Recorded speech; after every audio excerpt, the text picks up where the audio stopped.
Hello, Internet. So I just got back from going to Florida, and doing that involved using an aeroplane.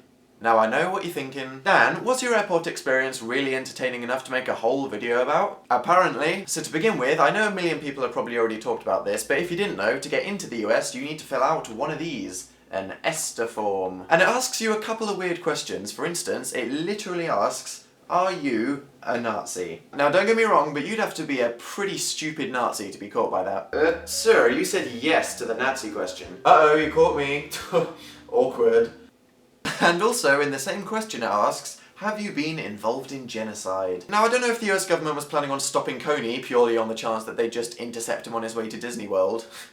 Well, I suppose that's a good place to pick up kids. Wait! Did he just say that? Joking. Anyway. Now, if you've never experienced it, I honestly think that going through US passport control is one of the most terrifying things you can experience, because, like, it's one of those situations where you feel really guilty that you've done something, even though you know you haven't. Probably. But for me, when I get there, it can go one of two ways. Number one, even though I have no reason to be, I'll be terrified that I'll say something wrong. Hey, what do you want from me? And how are you today? Fine, absolutely fine. Yeah, and normal, just normal. You know, just not doing bad things or illegal stuff. Okay. So, what's your occupation? How the hell do I describe you two? Office person. Okie dokie. No, they'll know I'm lying. They'll find out.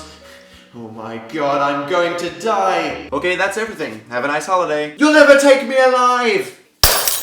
Wow, British people are weird. Hey, can I get a broom in here? Number two, I think I'm somebody who subconsciously seeks out confrontation. You know, not in an aggressive way, just in a fun, debatey way. This is not the appropriate time to be like this. Hey, so you are Dan? I don't know, you tell me. Right, okay, so what's your occupation? Why do you want to know? In case I'm a terrorist? Well, yeah, this is for security purposes. What if it was? Wait, what are you saying? This is the most complicated, unnecessary procedure. Whoa. Okay, son, now you're gonna need to drop your pants. Oh god. The first one was probably more accurate. I know I had to go through one of those naked body scanner things. Like, imagine if the guy behind the desk is just sitting there going, print screen, print screen, print screen. We're all doomed. But I did tweet the other day about my fears of going through TSA, and you guys said things like, so thanks guys, nice to know you always got my back. So anyway, then I got on the plane, I was flying with US Airways, who served me frozen bread for dinner, with frozen butter. You try spreading frozen butter on frozen bread, it doesn't work. So that was fun. But none of this is anything compared to what happened when I got to Orlando. So me and my friend Phil, who I was travelling with, went to baggage claim, and he got his suitcase pretty much straight away, but then we couldn't find mine. So we were waiting, and then he thought that he spotted one that looked like mine, but then when we went up to it, we saw that there was some big walking stick taped to it, so we were like, oh, well, you know, obviously that isn't my one. So we went back, and we were waiting, and then some guy came and started walking away with the suitcase that we decided wasn't mine. When my friend noticed my bright green luggage tag stuck to the side of the suitcase the guy was walking away with. So we run after this guy, and I was going, stop, what the hell are you doing? You can't just walk away with my suitcase. God, what's wrong with you? Then we look at the lady who was walking with him, who's just standing there looking like this. And we look back at the guy and realise he's a blind man.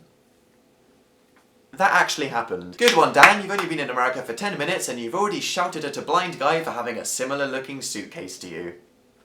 So there we go. I hope you've once again enjoyed laughing at my misfortune. I mean, the comments on my last video were absolutely hilarious, so if you guys have got any funny airport stories, then please tell me in the comments. And yeah, I think what we're learning from this YouTube journey that we're going on together is that whenever you watch one of my videos, you should basically sit down with a notepad, write down everything I say, and then do none of those things. So in conclusion, I would rather be anally sodomized by a cactus than fly with US Airways again, and if you go to an airport, try to behave. TTFN, guys.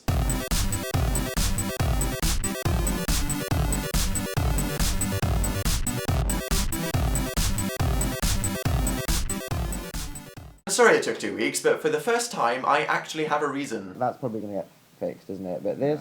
Oh. Yeah, well, yeah. Rest in peace, laptop.